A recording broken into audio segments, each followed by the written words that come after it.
Sup nerds, a couple of videos ago, we built this Telegram bot that takes voice and also text messages. And one thing I was particularly interested in is this little tool icon over here, because we're gonna be able to use that to call APIs, to call sub agents, to do all sorts of crazy things. So I'm gonna show you how exactly that can work. And we're going to start pretty simple in this video. All I want to do is to add a weather node that is going to allow this agent to get detailed weather information for our location and day to maybe help us plan our day a little bit. But before we get into that, if you're interested in mastering n8n and want my help, or if you want me to build your business a custom n8n automation, hit the link in the description and schedule a free one-on-one call with me to discover the possibilities. And with that, let's get dangerous. Here, this is what we want. The OpenWeatherMap tool. And we're going to create a new credential to set it up, and you'll see it wants an access token. That's a little different than an API key, which is what you'll need for a custom HTTP request, and even some of these preset ones that n8n has in-house. It's just like a lock to a door. If you want to open the door and go in that room and use something in that room, like a computer in an office maybe, then you first need a key to that door. And that's what an API key is. Sometimes a node will have something different, such as in our example, OpenWeatherMap or Telegram. Nodes like those will have what are called access tokens. They're basically the same thing. In any case, we are going to go to OpenWeatherMap.org. And you'll see here we want to create an account. Quick shout out to 1Password. They are possibly the best password manager that I have ever seen on the internet. They will suggest these really long and strong passwords. And there you go. You can hit save. And now OpenWeatherMap is saved as my login every time I come here with my 1Password enabled. So I don't actually have to remember what that password is. It's also way more secure than anything I could come up with on my own and reliably remember. So awesome, awesome, awesome. Must have for business owners. Our company is Blackfish AI, and our purpose for these purposes is education and science.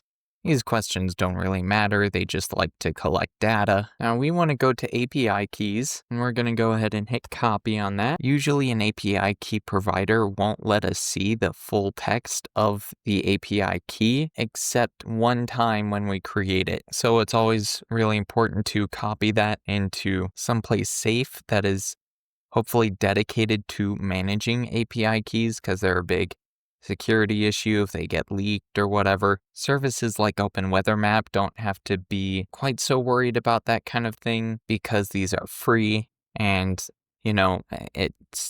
it's the weather. It's not exactly that sensitive of data. Anyway, we're going to go ahead and paste in our access token. And perfect. Now that we have that set up, and you'll see some of these simpler nodes can be set automatically, which is really nice because sometimes the configuration of the tool that the AI agent wants will change based on the task. So I always like to keep it on set automatically when that is an option. I mean, don't get me wrong. There's a lot of value and set manually, and I like to do it whenever I can. I'll also see things like this where you can load it with text, you can load it with an expression, so it dynamically maps to data created during the execution. I have a whole video on that. Or if you go over here, you can let the AI automatically define what that's going to look like, which can be really nice if you are having trouble writing the expression exactly. It's not something that I do a lot personally, but anyway, we've set it to set automatically, and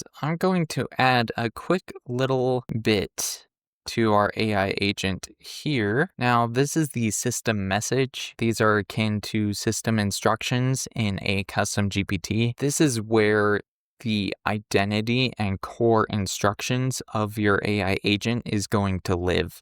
So This is very, very important, not a step you can skip when you're setting up these kinds of things. But anyway, I'm going to add a section for tools, open weather map, call for up to date weathercast data when the user queries about the weather. Also helpful when they mention anything that can be affected by the weather, such as going outside. I don't know, pretty basic, but that's something I always like doing with my AI agents. I think it's always important to make sure they understand what knowledge and what tools they have, what they do, and how they can be used. But that's enough messing around. Let's give it a quick test.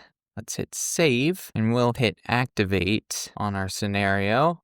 Good. Tidy up is always a nice button. Okay, and we'll go ahead and go to our Telegram. Hey Aviva, I'm thinking about going to the park after work today to relax and get some rest. Is it gonna rain today? Do I need to bring an umbrella? Something went wrong. The resource you're requesting cannot be found. Totally fine. It's always the 7th version that works, not the 1st. So let's see. I'm building an AI agent to recall weather forecast data, and everything else works except for this OpenWeatherMap tool node that actually gets the weather data. I'm not sure what else could be wrong except for the access token, which I would be surprised if it was wrong, because if it was wrong, it would have thrown a 401 unauthorized error, and also the API key in the OpenWeatherMap would have shown an ellipses, as in like I would need to see the full text in order to copy it, but it didn't do that. And so I thought what I had from the API key was the full text. Can you help me figure out what's going on? I mean, I can't think of anything else that would be going wrong, because, I mean, you guys saw, we literally had it decide everything else automatically. So let's see here. Oh, I see. I just didn't specify the city. It would make sense that would be wrong. London GB. Oh, that makes sense. Sometimes you need the country code if the city is ambiguous. Okay, then let's do Salt Lake City, US. I mean, that's not where Blackfish AI is at, but, you know, it's close enough to be relevant. I'd be surprised if there isn't an entry for OpenWeatherMap in there. So anyway, we've hit save. Let's give it a fresh test. Hey Aviva, I want to go outside after work today. Just take a minute off, get some rest. Is it gonna rain? Do you think I should bring an umbrella? Now we should see the weather in Salt Lake City is partly cloudy with a temperature of around 20 Celsius, 68 degrees Fahrenheit, 20% cloud cover, no rain. Okay. Cool. And that's how you set up an API call, everybody. I hope you enjoyed. Now, if you are interested in mastering n8n, or you want my help to build your business a custom automation in n8n, then hit the link in the description and schedule a free one-on-one call with me to discover the possibilities. And that was our tutorial, everybody. I hope you enjoyed. Things are going to get a lot more exciting from here. We're going to start adding sub-agents to manage our calendar and everything. And if you want to stick around for that, please be sure to leave a like, share your thoughts with the class, and before you subscribe, make sure you know what you're doing, because it ain't easy being at the top. I'll see you guys next time.